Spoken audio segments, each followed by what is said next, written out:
"Dad, you need care. It's better if you go to a nursing home." It was my own son who said that, in front of everyone, without hesitation, and the silence that followed at that table was heavier than any scream. Before I continue this story, leave a comment telling me where you're watching from, and subscribe to the channel. Every comment is a reminder that dignity is not begged for, it's earned. And every subscription is another voice against the injustice of those who try to erase their own family. I froze. The fork stopped in midair. The wine lost its taste. In that instant, I wasn't the father who had carried this house on my back. I was nothing more than a burden. I looked around. Some relatives avoided my eyes, ashamed to witness it. My daughter-in-law Emily bit her lip, fighting back a satisfied smile. My son David sat tall, his voice cold, as if his decision had already been made. "It's not fair to you, Dad, or to us. You alone in this big house. We've already seen a few nice places with activities, nurses, care." The word places rang in my ears like iron striking iron. I knew what he meant. He wanted to get rid of me. The house I had built with my own 2 hands, the life I had poured into raising him, now all of it had turned into dead weight. My heart pounded. The tick of the old grandfather clock filled the silence, mocking me with every second, as if laughing at the time I had wasted believing my son respected me. No one defended me. No one spoke up. It was as if everyone agreed, or maybe it was easier to pretend they hadn't heard. I closed my eyes for a moment, and for the first time, I felt something burning inside me, anger mixed with pride. Pride because, even if they treated me as useless, I still held one hidden card, a card that would change everything. I smiled. It was a small smile, almost invisible, but inside it lived a silent promise. They would remember this moment, not as the day they decided my fate, but as the day I turned the tables. Emily placed her hand on David's arm, sealing their little pact. And inside, I whispered to myself, "Wait, just wait." They thought I was weak, that I had no more fight in me. But what no one knew was that the house they lived in was still in my name. Every wall, every brick still belonged to me, just as much as the dignity they were trying to strip away. That night at the dinner table, I was silenced. But at the next one, it would be my turn to speak, not with words, but with proof that would force them to choke on their own arrogance. That evening kept echoing in my mind. But for you to understand the weight of what happened, I need to take you deeper into my life, inside the very house that became the stage for it all. It wasn't just a house of wood and concrete. It was a part of me. Every brick carried my sweat. Every squeaky doorframe bore the mark of my calloused hands. I, Thomas Reed, had built that home in my 30s, full of strength and dreams. It was there I watched my son grow up.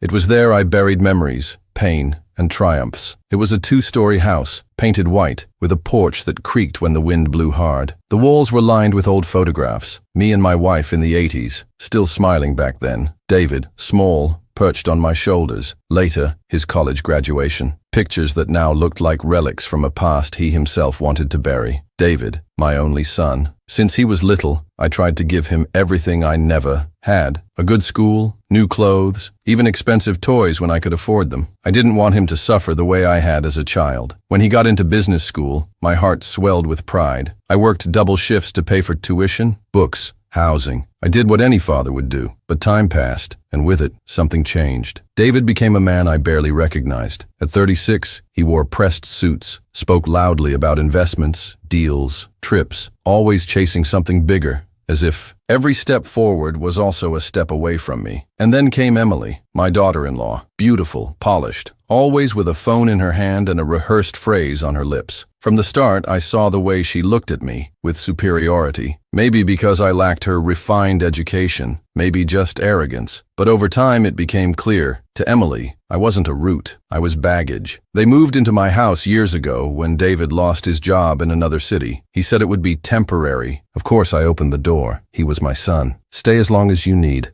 I told him. I never imagined that, years later, I'd be treated as a stranger in my own home. That Sunday dinner wasn't an accident. It was a ritual, every month the same. The table set, food steaming with strong seasoning, laughter that always felt a little forced. But there was a difference. Before, I was the host, the man at the head of the table. Now, I was just decoration, someone they placed in a corner with a plate, and a few minutes of tolerance. The glances said more than words. I noticed. My older sister, in the corner, biting her lip at certain remarks. My nephew glued to his phone, too afraid to meet my eyes. Even the closest ones kept quiet, as if respect for me had become nothing but a dusty memory. I used to wonder, is this what happens when we age? Do we just turn invisible? But I'd shake the thought away. No, it wasn't age that erased me. It was ingratitude, calculated forgetting. I, who had always been called stubborn, was now called outdated. I, who had always solved problems, had become the problem. But don't think I was just a victim, lost in time. No, I still carried inside me the same strength that raised those walls. I still knew who I was, and if they had forgotten, I would remind them. When David opened his mouth that night, offering me his perfect plan for the nursing home, I realized it wasn't just the two of them against me. Something larger was unfolding. It was as if all the weight of years of silence had finally found a crack to break through. While he described that so-called better place, I looked around the table and saw it all. My sister breathing heavy, uneasy. Emily running her hand through her hair, satisfied. My nephew tapping his phone, refusing to join in. And me, sitting in the middle, wearing the mask of a man listening quietly, but already preparing to act. Because if life has taught me anything, it's this: the one who builds something real never loses the right to it, be it a house, a family, or your own name. And at that table, even as they tried to bury me alive, I still had what they could never imagine, the final say. And it was in that moment I began to understand that the turning point wouldn't just be necessary, it would be inevitable. When I look at that house, I don't just see walls, I see my hands, bleeding from endless hours of labor, raising every piece of it. There was no luxury, no engineers, no modern machinery. There was just me, a hammer, a few old tools I inherited from my father, and the stubborn will to build something that was ours. I remember the first day I started. It was an empty lot, covered in tall weeds. Some neighbors laughed. Others shook their heads as if to say, "That Reed has lost his mind. He'll never build anything on his own." But every laugh turned into fuel, and with every nail driven, every board secured, I answered them silently, "I can, you'll see." It was there I learned that nothing stands stronger than what's built out of pain and persistence. And when the house was finally finished, years later, it wasn't just a home. It was proof, a declaration to the world that I could win even when no one believed in me. David grew up within those walls. I saw his first steps in the living room, heard his first words in the kitchen. The chalk marks were still on the hallway wall, where he used to draw crooked lines and call them roads for his toy cars. Every corner carried a piece of our story, and I was always there. Even when tired, even when sick, I never let him go without. I worked as a carpenter, repaired furniture, built tables for neighbors, benches for the church, even wooden toys I gave away on holidays. People knew me as the man who never said no when help was needed. If someone wanted a bookshelf, I built it. If someone needed a repair, I showed up with my toolbox. I never became rich, but I filled my life with dignity. And yet, inside my own family, that worth slowly faded from their eyes. What was once pride turned into habit. What was once gratitude turned into ingratitude. David went to college because I paid for it. Every bill, every book, every fee scraped together from long days in the backyard workshop. While he studied numbers and charts, I sweated to make the next tuition payment. He graduated, received his diploma, and was applauded. And me? I sat in the back row, in a plain shirt, clapping with all I had, while no one remembered who made it possible. Emily, from the moment she joined the family, never saw me as the man who built. She only saw me as weight, as if I were just an old piece of furniture that didn't match the life she wanted to flaunt. How many times did I hear her say, in a low but cutting tone, "This house could be so much nicer if it weren't for this outdated style." Outdated style. It was that same style that kept a roof over her head for years. You know, as I share this with you, I realize something. How often in life are we erased simply because we don't shout about our achievements? How often is the dignity of silence mistaken for weakness? And that's why I want to ask you, comment below if you've ever felt the same, if someone has forgotten what you've done for them, if you've been treated as invisible inside your own family. Your voice matters. And subscribe to the channel, because every time you do, we prove together that respect isn't charity, it's an obligation. I go back to the memory of David as a little boy. He used to say he wanted to be like me when he grew up. He carried my tools, imitated the way I hammered boards. I laughed, thinking one day he would understand the value of it. But today, looking at the man he became, I realized that admiration was lost in time. He no longer sees the hands that built, he only sees the wrinkles time carved into them. Maybe that's the greatest mistake people make, believing the past doesn't matter once the present feels comfortable. They forget who cleared the path, who laid the foundation. But I never forgot. Every crack in the wall, every crooked board on the porch reminded me daily of the man I was, and that no one could take from me. They could call me old. They could try to push me into a nursing home. They could look at me as dead weight. But there was something they forgot, that home still had an owner, and I was still there, standing, silent, waiting for the right moment to prove that a man's dignity can't be tossed aside like broken furniture. And life sometimes gives us the privilege of choosing the moment of the turn. Mine was coming. It was a cold Sunday in November. The wind slipped through the cracks of the porch, making dry leaves dance across the yard. I had spent the whole morning sanding down an old table I planned to restore, not because anyone asked, but because my hands no longer knew how to stay still. The smell of wood clung to my flannel shirt when I heard Emily's voice calling from the gate. "Dinner's ready, Thomas. Everyone's waiting." I took a deep breath, washed my calloused hands at the porch sink, and walked into the dining room. The table was set as usual, but something in the air was different. The smell of food mixed with a strange tension. David was wearing a suit, even inside the house. Emily, in a shimmering blue dress, fussed over the silverware as if she were hosting a gala. My relatives were there too. My older sister, 2 nephews, a distant cousin. They all spoke quietly, as if they already knew something I didn't. I sat at the head of the table, the place that had always been mine, the same seat where, years ago, I led prayers, broke bread, and told stories about how I had built that house. But that night, I saw in their eyes that something had changed. The conversations died suddenly. David cleared his throat, sipped his wine, and raised his voice. "Dad, we need to talk about your future." The words dropped, like a stone into still water. Everyone shifted in their seats. One nephew lowered his head, pretending to check his phone. My sister sighed deeply as if she had heard it all before. David continued, with the rehearsed calm of a manager delivering bad news in a sweet tone.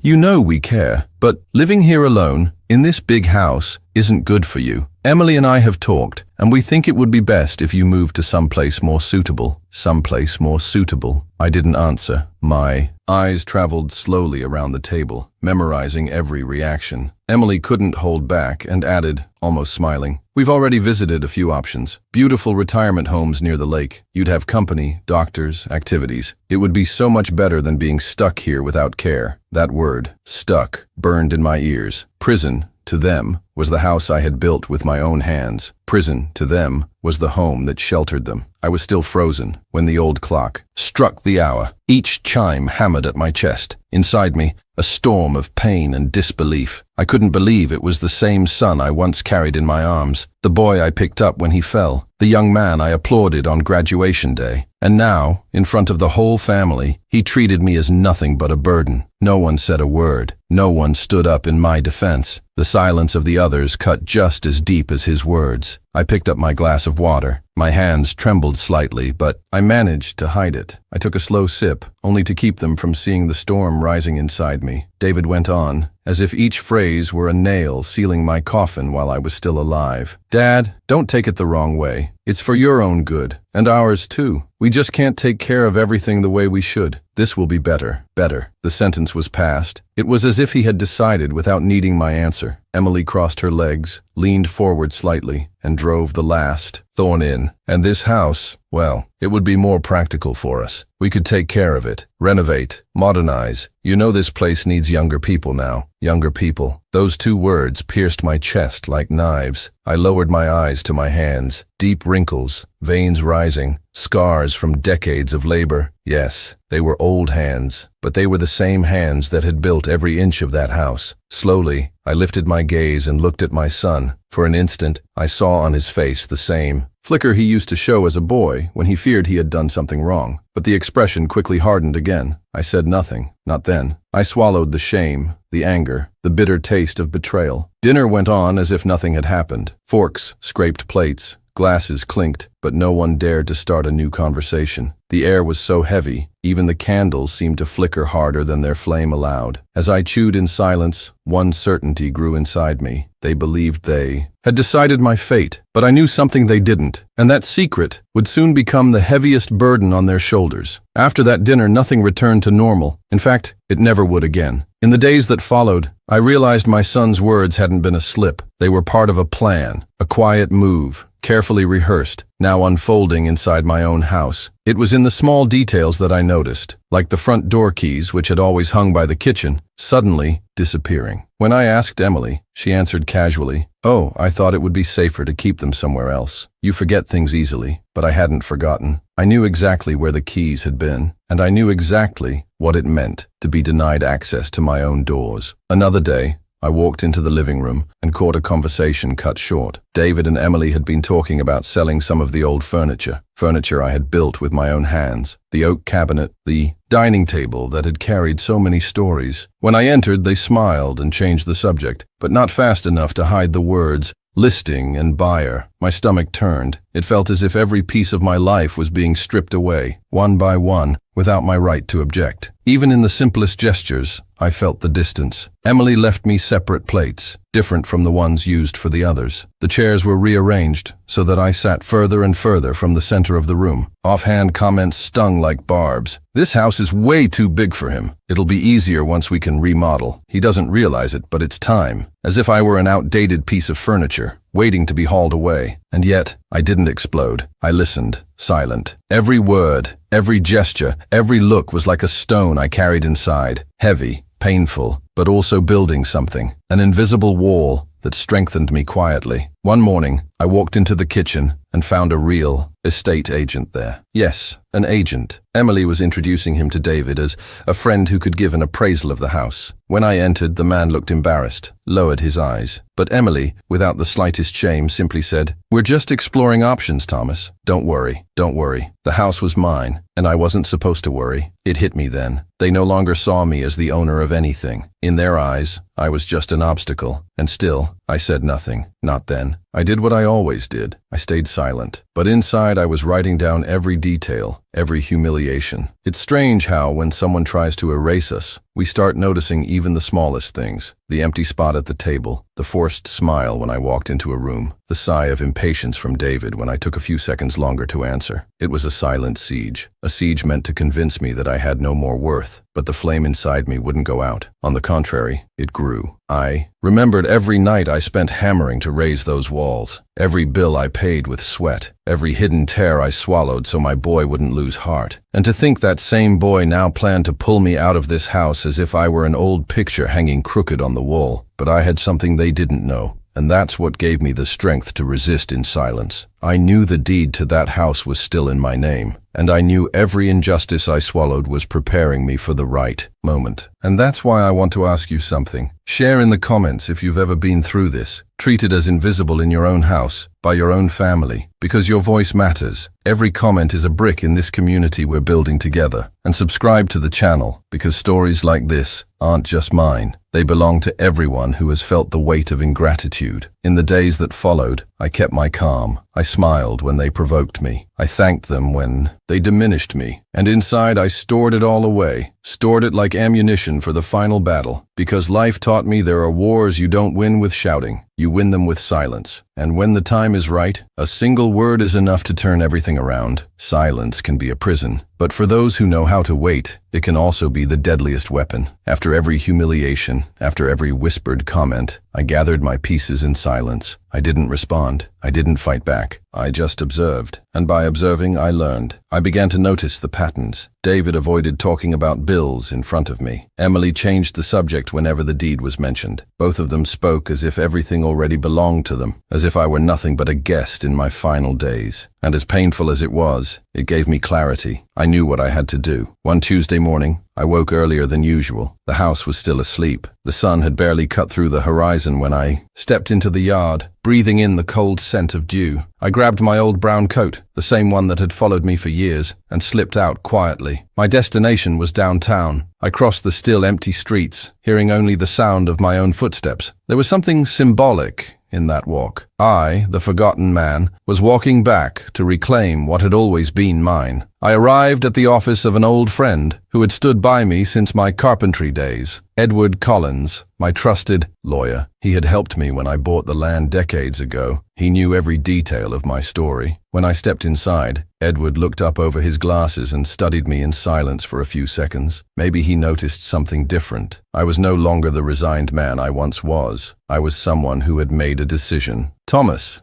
at this hour, what's going on?" he asked, adjusting his tie. I sat across from him, rested my hands on the desk, and drew a deep breath. "Edward, I need you to confirm something. Is the house still in my name?" He didn't answer immediately. He pulled out a folder, flipped through old documents, reviewed records. The sound of the pages turning amplified each beat of my heart. Finally, he raised his eyes and said, "Yes, it's still in your name. Nothing has changed." In that instant, I felt something I hadn't in a long time. Power. The kind of power that doesn't need to be shouted, that doesn't need an audience. It was like recovering a weapon that had always been within reach, one I had simply forgotten to carry. "Edward, I want to sell the house." His eyebrows shot up in surprise. "Sell it? Thomas, are you sure? That house is your life." I leaned forward, meeting his eyes. "Exactly. And because it's my life, I won't let others decide what to do with it." We spent hours going over the details. I chose not to sell it to just anyone, but to someone I trusted, an old workshop companion, George, who had always dreamed of giving his family a home. A simple man, but honest, someone who would treasure every inch of that house. As I signed the first papers, I felt the weight of decades on my shoulders, but also a lightness I hadn't known in years. This wasn't just about bricks. It was about dignity, about proving that the one who builds never loses the right to decide the fate of what he built. I returned home in the same silence with which I had left. The distant hum of the city clashed with the storm inside me. As I passed through the gate, I saw Emily sweeping the porch. She looked at me curiously. "You were out early today, Thomas. Everything all right?" I smiled, just smiled. And for the first time in a long time, I felt the pleasure of keeping a secret. In the days that followed, I went on as if nothing had happened. I listened to talk of renovations, of changes to come. I watched the condescending looks, the smug smiles of people who thought the game was already won. But inside me there was a new serenity. It was like carrying in my pocket an invisible key, one that unlocked doors they didn't even know existed. At night, in the silence of my room, I stared at the ceiling and remembered every battle of my life. When they said I'd never raise that house on my own, when they mocked my simple trade, as if being a carpenter meant failure, when I had to choose between buying meat at the end of the month or paying David's college tuition. And I realized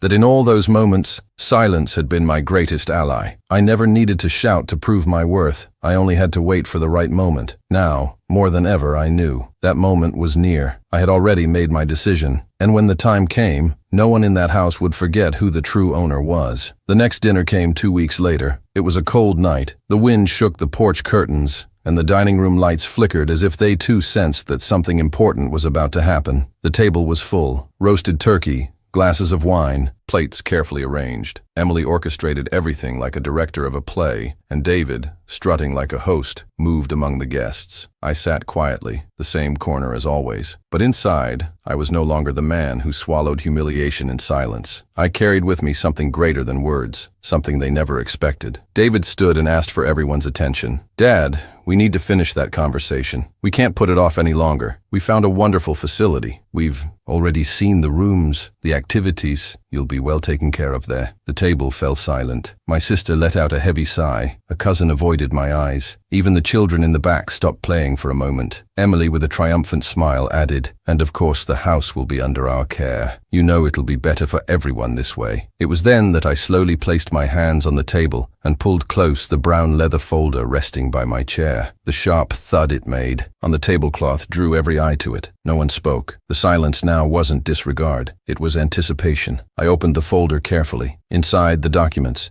deed, sales contract, receipt, cold, undeniable proof that the house was no longer theirs. I held the papers firmly, the sheets trembling slightly in my hands. But it wasn't weakness, it was emotion. I looked straight at my son, his eyebrows arched in confusion. Emily craned her neck, trying to see, and then I spoke, low but clear, enough to echo in every corner of that room. "You were so worried about my future that you forgot who truly controlled this house." I placed the papers in the middle of the table. The wine glasses reflected the golden chandelier light over the printed words. Eyes darted nervously around the room. David picked up one of the sheets with trembling hands. His eyes scanned the text, and the color drained from his face until it turned pale. Emily brought her hand to her mouth, stunned. A cousin whispered, "My God, he sold the house." I remained silent for a few seconds, watching the effect. The sound of silverware fell, muffled, as if even the metal felt ashamed to move. No one dared laugh. No one dared pretend. Emily tried to recover control. This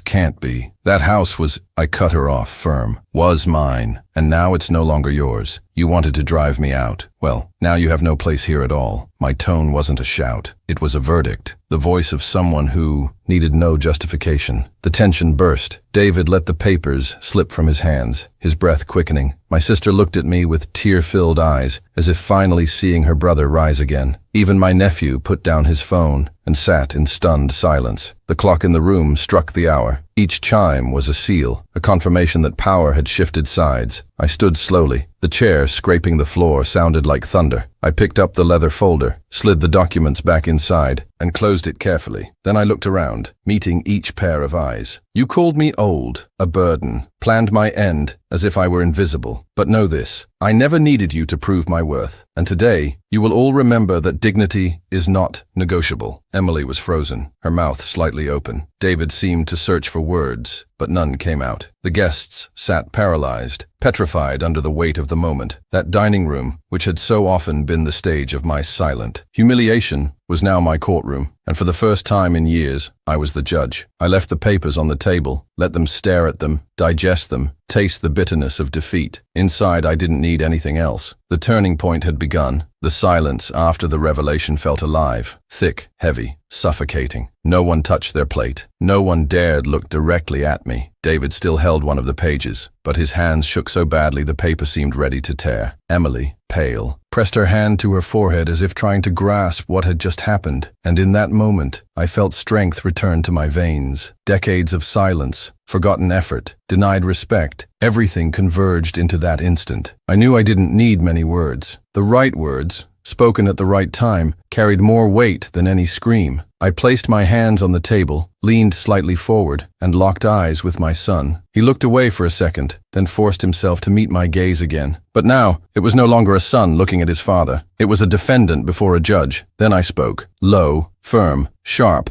If you think I no longer belong in this house, then you won't live here either. The phrase struck like lightning. Faces froze. My sister covered her mouth. A cousin whispered, "My God." Even the clock on the wall seemed to hesitate before its next tick, as if honoring the weight of the moment. David went rigid. For a few seconds, it looked like he might react, but he didn't. His lips parted, but no sound came out. It was as if the blow had knocked every ounce of air from his lungs. Beside him, Emily dropped her fork onto her plate. The metallic clatter echoed through the room like a declaration of defeat. She tried to hide it, but her trembling hands betrayed her. I didn't say another word. I didn't need to. That short, sharp sentence had already cut through everyone in the room. It was the summary of everything I had lived, the final verdict. As I stood, I saw in the eyes of every person around that table something I hadn't seen in years. Respect. Not respect born of fear, but the respect that comes when truth is so clear that no one dares deny it. I left the leather folder on the table, right in the center, as a symbol that this story could never again be erased, and I walked out slowly, each step echoing like victory drums. In that instant, I was no longer the invisible old man. I was the man who, with a few words, had reclaimed the right to his own life. In the days after that dinner, the story spread faster than I ever imagined. The image of the folder on the table became the family's only topic. No one talked about anything else. David and Emily tried to keep up appearances, but it was impossible to hide. Some relatives called me in secret, saying they had always thought the way they treated me was unfair. Others gossiped behind their backs, astonished that I had found the courage to flip the script like that. Suddenly, the invisible old man had become the center of every conversation. Inside the house, the atmosphere shifted completely. Emily walked with her head down, avoiding my gaze. David, once full of authority, now stumbled over his words. There was no longer that tone of superiority when he spoke to me. There was only silence and shame. A few days later, the lawyer delivered the official notice. 30 days to vacate the house. When they received the document, the shock was so raw,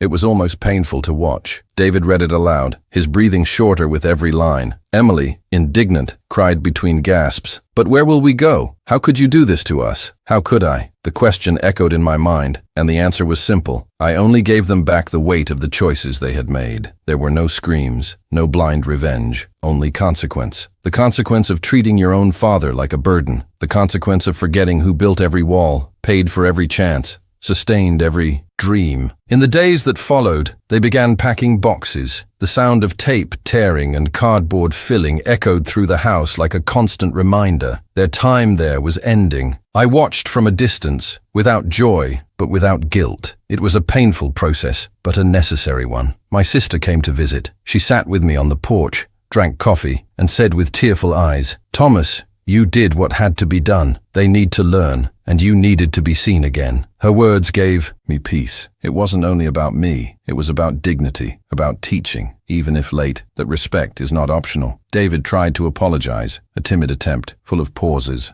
almost whispered, but it was too late. I listened, of course, but I didn't reply. Some things can't be undone with words, and so, little by little, they left the house. Each box carried out the door felt like another weight lifted off my shoulders. When the car finally drove away, loaded with their belongings, I felt silence return, but this time, not as an enemy. It was the silence of justice served. When the door closed behind David and Emily for the last time, a different kind of silence filled the house. It was no longer the silence of contempt. It was the silence of peace. That same porch which had so often been the backdrop for my lonely nights now seemed to breathe with me. The wind that once felt cold now carried relief. I walked slowly through the house. The marks on the walls, the worn furniture, the creaking floors, everything seemed to say, "You've taken back your life." I won't lie. Part of me still hurt. Not for what I lost, but for what I had to accept. That my own son had seen me as a burden. That's not a wound that closes easily. But at the same time, I knew the pain had turned into something greater, into wisdom, into freedom. A few days later, I left that house as well. Not because I was forced to, but because I felt my chapter there had ended. I sold it, as I had planned, and with the money I bought a small cabin by the sea. Simple, cozy, the kind of place where each morning brought the sound of waves crashing against the rocks and the salty air reminding me there was still life to be lived. On my first night in that cabin, I sat by the window and watched the sunset. The colors of the sky shifted slowly, and I realized that for the first time in years, I carried no weight at all. I was simply me, with nothing left to prove. My sister visited on a key Sunday. She brought homemade bread, sat at the table with me and said, "Thomas, you look lighter," and I smiled. Because it was true. I no longer had the big house nor the noisy lunches full of false voices, but I had something much greater. I had recovered my dignity, and dignity, I learned, is like the root of a tree. You can try to rip it out, but it always finds a way to take hold again. I look back and realize that Turning Point wasn't just about me. It was about everyone who's ever been treated as invisible in their own family. It was about proving that silence is not weakness, that kindness is not submission, and that a man may grow old in body, but he never loses the right to be respected. Today, David and Emily live their lives elsewhere. I don't wish them harm. I only hope they've learned that ingratitude comes at a high price, and that respect is never begged for. It's earned day after day. If one day they come back looking for me, maybe I'll listen, but I will never forget. Because those who have tasted the bitter flavor of betrayal learn to savor even more the value of their own dignity. And maybe that's the greatest lesson. No matter how much they try to diminish you, never hand over to someone else what defines who you are. Now I want to hear from you. Have they ever tried to silence your voice inside your own home? Have you ever been treated as if you were invisible, as if you no longer mattered? Share your story in the comments, because your story matters. And subscribe to the channel. Every time you comment, every time you participate, we prove together that dignity is not a luxury. Dignity is a right. That sunset by the sea, I knew my life had begun again, and that, even late, there was still time to write a new story. A story where I was no longer the quiet, underestimated father, but the man who rose when everyone thought he was already defeated.